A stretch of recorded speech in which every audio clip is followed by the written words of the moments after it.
In the quiet of a crisp September morning, 29-year-old Sarah Miller zipped up her weatherproof jacket, packed a light hiking bag with snacks, water, and her camera, and locked the door of her Portland apartment for the last time. She drove 90 minutes east, toward Hollow Creek National Park, a vast, forested reserve known for its waterfalls, remote granite ridges, and the kind of silence that city life doesn't allow.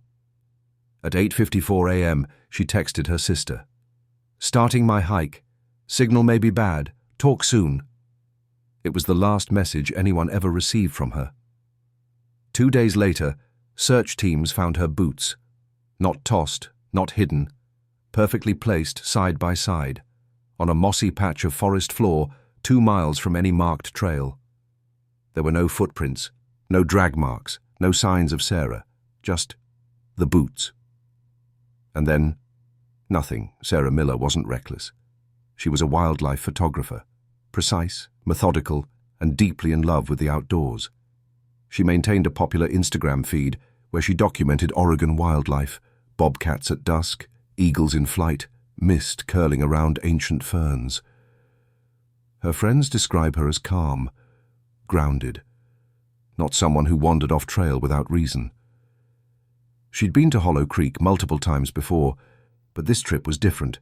She went alone, something she didn't often do. At 9:00 a.m., Sarah's car enters the west lot. A park ranger later confirms speaking briefly with her near the visitor center. She asked about any recent cougar sightings.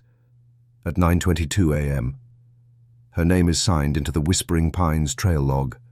Weather was clear, mid-60s, no rain in the forecast.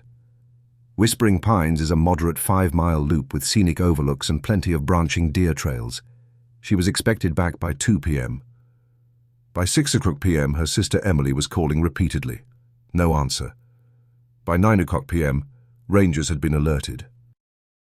Over 20 volunteers searched the full Whispering Pines loop. They found no signs, not a dropped granola bar, not a footprint. Sarah's car remained untouched in the lot. Canine units were brought in. At 4:45 p.m., a search dog alerted near a dense patch of woods 2 miles northeast of the trail, a heavily forested slope, off all official maps. There, on a soft moss bed, the team found her boots, placed upright, clean, laces tucked inside. No other items, no signs of struggle. That area had been cleared the previous day. The boots hadn't been there.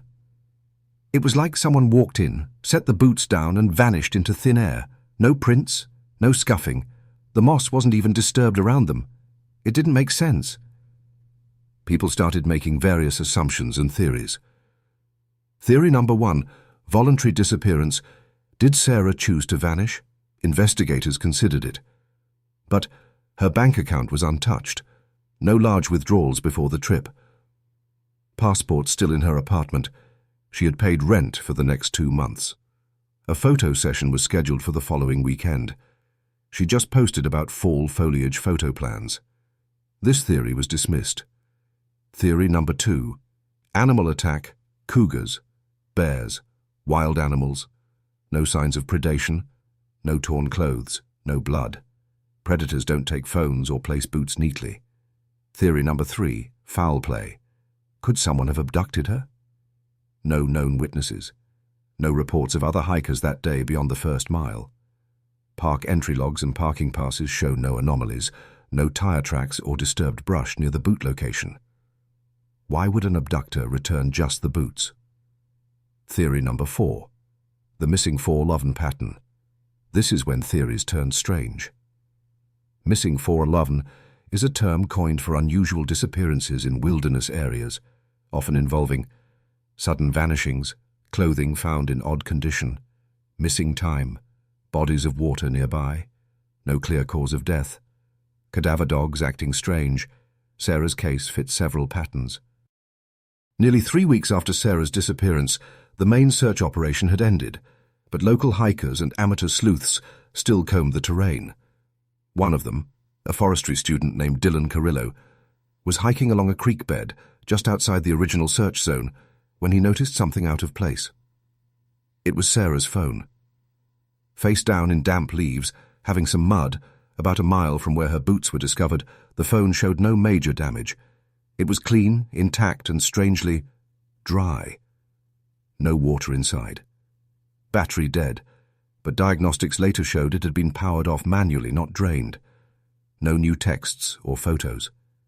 The GPS location history ended near the trailhead, not where the phone was found. What disturbed investigators most?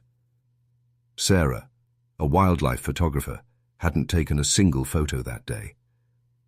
It was like she never even started the hike, or never got the chance. Just 100 yards upslope from the creek, near a patch of soft earth under a pine overhang, searchers found something new, a partial boot print. It matched the tread pattern of Sarah's hiking boots, her approximate shoe size, right foot only, angled strangely, as if the person had slipped or pivoted suddenly. There were no other tracks nearby, no left print, no stride to follow. Forensic tracking expert quoted, "It wasn't a walking step, more like a sudden shift, like someone twisting around, but there's nothing else. No drag, no fall." What's odd is that the area had been lightly rained on just 2 days before, making the soil too soft to miss other tracks. So how could only one print survive? Later that week, a volunteer discovered one of Sarah's earrings, a small silver crescent moon, placed inside a hollow tree about 300 feet upslope from the boot location. It was clean, resting on dry bark, not dropped or hidden, placed. Her sister, Emily. She wore them every day. Both of them. If one fell out, she would have noticed. But the other earring was never found. During a final sweep, 2 cadaver dogs were taken toward a narrow rock outcrop above the boot site. Both were trained to detect decomposition, even below ground. What happened next was chilling. Both dogs stopped abruptly near the rocks.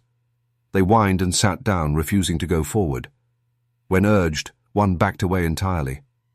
Handlers comment, "They've walked into burned buildings and animal dens, but this was different. They weren't scared. They were unwilling." No known cave entrances, no sinkholes, no explanation. Geological scans showed the rock was solid granite beneath the surface. Together, these clues painted a picture not of someone who got lost, but of someone who was removed, piece by piece, from the map. None of these findings brought Sarah's family closer to understanding what happened. Instead, they built a mosaic of contradictions, a woman cautious and prepared, yet vanishing without struggle, belongings that seemed arranged rather than discarded, a final path that ended somewhere no one could follow. Some cases linger because of what you discover. Others haunt you because of what you don't. To this day, no trace of Sarah Miller has ever been found beyond what you've just heard. Her case remains one of the most unusual wilderness disappearances in Oregon's recent history. Every year, new hikers walk the Whispering Pines Trail. Some leave flowers at the boot site, others leave questions. Did Sarah simply get lost and wander into terrain too dense to escape? Was she taken, and her boots placed as a symbol or a trap? Or did something truly unexplainable happen in those woods? We may never know. But here's the thing, the forest doesn't always tell its stories. Sometimes it keeps them, deep under moss and roots and stone. And sometimes, the only thing it gives back is a pair of boots. If this story fascinated or unsettled you, or both, hit that subscribe button. We cover strange disappearances, unsolved mysteries, and chilling encounters. And if you hike alone, stay aware. Because sometimes the woods are listening, and sometimes they answer back.